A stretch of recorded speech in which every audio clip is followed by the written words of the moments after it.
Hello, welcome to Let's Talk About Real Estate.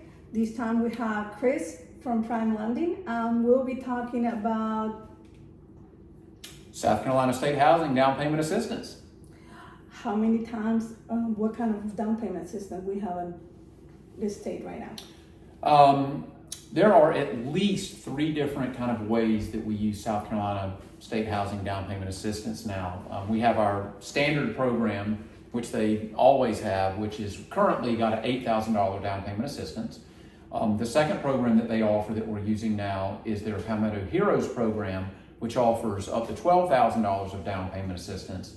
And then we've got their HFA program, which is for folks that mostly for folks that aren't going to do one of those other 2 programs, which gives down payment assistance of up to 4% of a loan amount.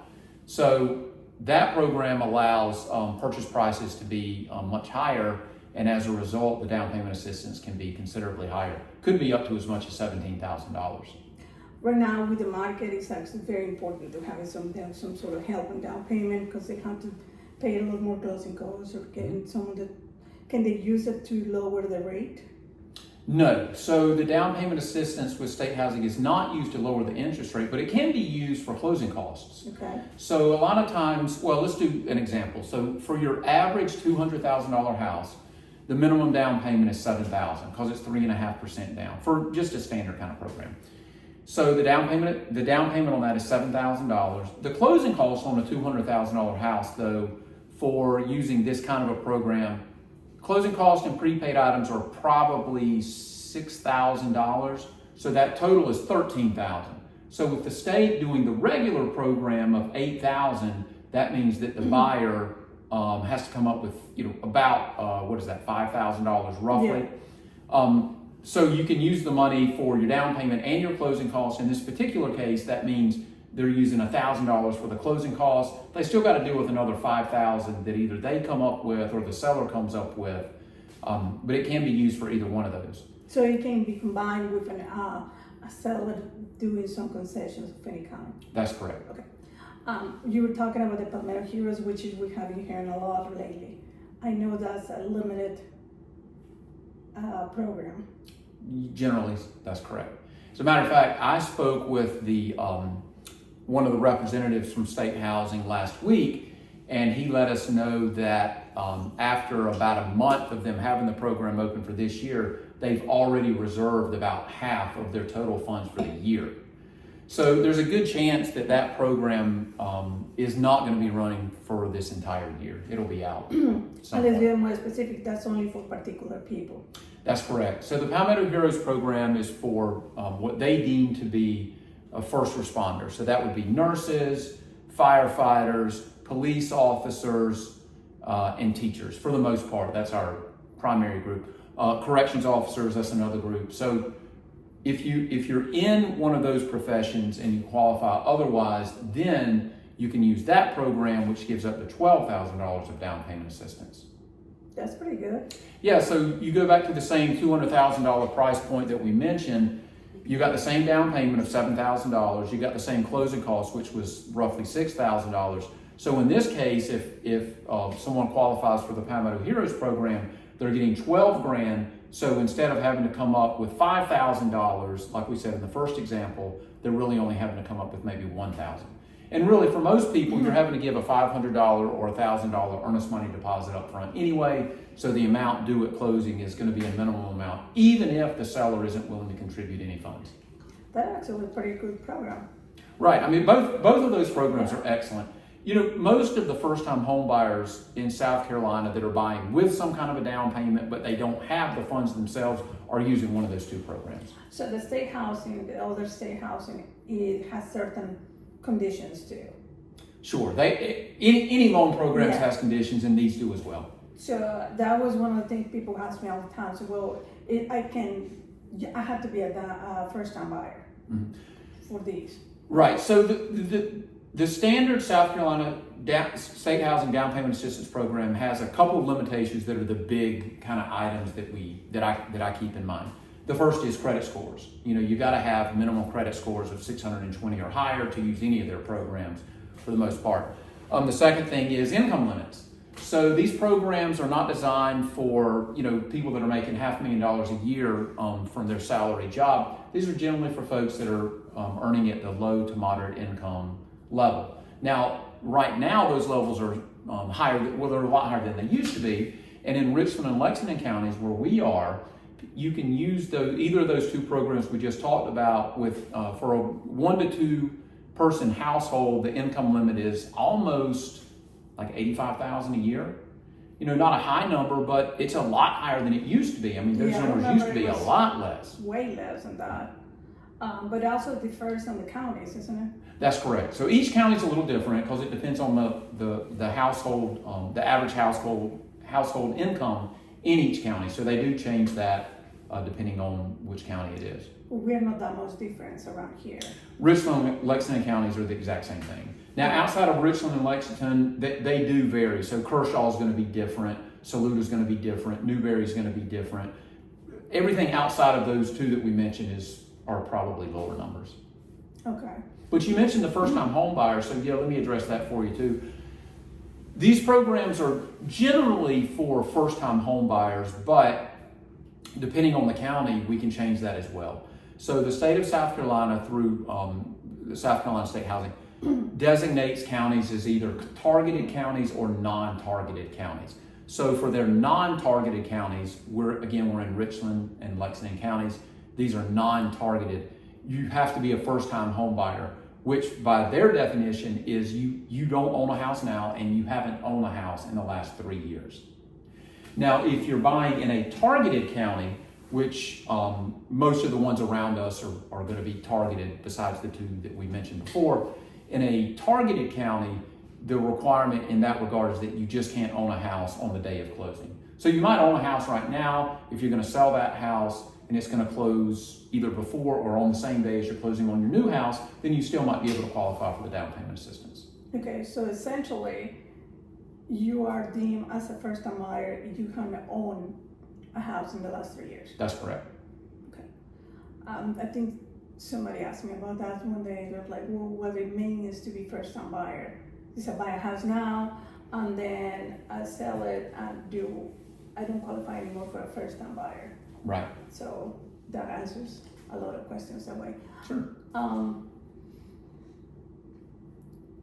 How long is the loan takes the same amount of time, or it takes longer?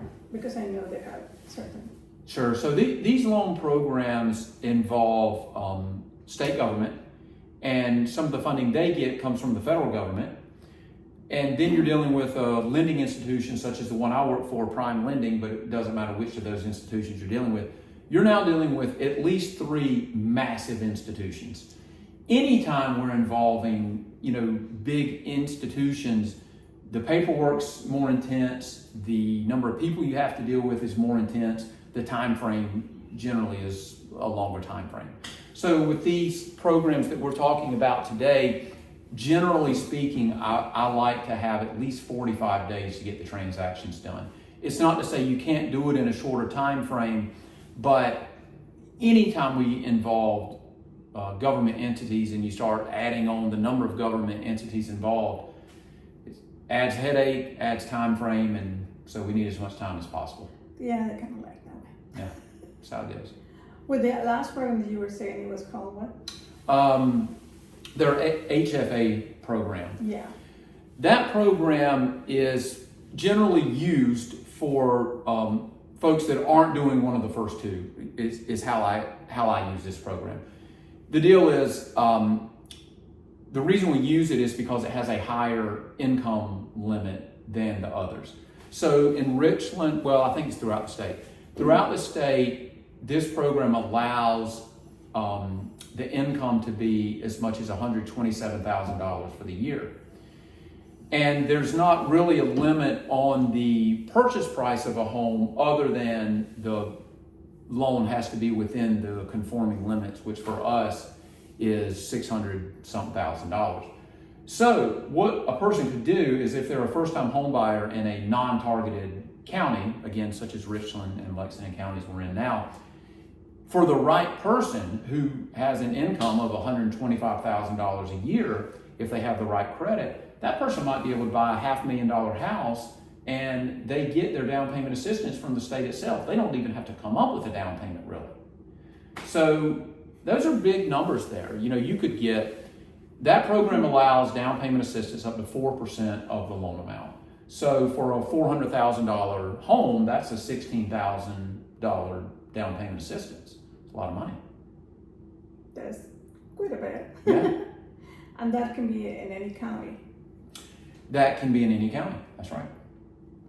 So if I have a client and they come and tell me, we want to buy a house, our credit is good, but we don't have enough money. Mm-hmm. What would be the first thing that they need to have? So whether you're using one of these programs we're talking about today or any other loan program, as a financial person, I always suggest that the very first thing to do when it comes to buying of a home is to determine your qualification level. We call that pre-qualification. With pre-qualification, someone like myself will review a prospective buyer's information that's important to us. Your income, your assets, your credit. We put all that stuff together, and based on that information, we will provide a general idea of qualification level. Can you finance a house right now or not using traditional means? Is your credit score high enough? What is your income level, and what does that mean as to financing of a house, and what is that price point? So the result of this, and this could take up to a day. A lot of times it's a lot quicker depending on the situation, but I always like to have a full day to go through all the information and data just to be really sure that I'm giving quality, advice back. But the result of this should be, I should be able to help a prospective buyer figure out, can you or can you not finance a house with traditional means right this second? If you can, what is the maximum price of home you can finance? What is the minimum down payment you need to do? Which home buyer program matches up best with your situation? What kind of interest rate can you get? And what can you expect your house payment to be based on that other information? So for a prospective home buyer, in my opinion, if you can know the answers to those questions right there, what can I do, what can I not do, that takes away at least half of the anxiety and the uncertainty about buying of a house. That is actually a pretty good thing, because most of the times people come and ask me, well, I need 20% down payment because they see something, I don't know where. And I'm most of the time like, you need to talk to somebody, because there might be programs that you don't need that down payment that high, or if you don't have enough money right now. That's another thing that they use all the time. I don't have money right now, but I need a house. They're like, I don't know what I'm gonna do. So talking to you will alleviate that. Absolutely. Again, I feel like for a prospective home buyer, the best thing they can do is find out what their options are up front. A lot of people are really nervous about talking to financial kind of folks because what they fear is that they're going to be told no. We all kind of fear that, but they fear they're going to talk to somebody like me and I'm going to say, you can't buy a house, it's just not going to happen. And that's a daunting kind of fear that they have. And I understand that, but I approach it from the perspective of, when I speak to prospective buyers, I tell them the worst thing that's going to happen is that when we are done with each other, you're going to know exactly what your situation is and what you need to do to improve your situation. So that's the worst thing that'll happen. Do they have to wait a little bit? We've got to waste some time. Maybe you need credit counseling. Maybe you need to pay your debts down some. Maybe you need to be added as an authorized user on a credit card. Maybe you need to be taken off as an authorized user on a credit card. All those kind of things. We go through that stuff with them and help them figure out what their options are. Yeah, that's pretty good. I mean, most of the times people's actually the biggest anxiety having, well, I don't know what to do. And they come up to us and ask me, well, I don't have anything. I didn't know what I'm gonna do. Not the best one is how I say, I went to my bank. Sure. And I'm like, well, most of the times the banks require certain things, but a mortgage person has more options for you than a regular brick and mortgage. Sure. Like, Wells Fargo. Sure. Stuff like that. And most people that do what I do for a living have worked for banks in the past, but generally, at least in today's financial world, with mortgage lending, you generally find that the folks with the most experience no longer work for the big banks anymore. There are reasons why. Life's better and you can do more stuff and help more people, and there's about 10,000 times more options. But financial institutions are great, the banks are great, they do a good job and take care of their people. Well, if somebody wanna call you, what is the best way to call you back? Best way to reach me is to call me at 803-361-4263. Chris Smith with Prime Lending. Give you an applause.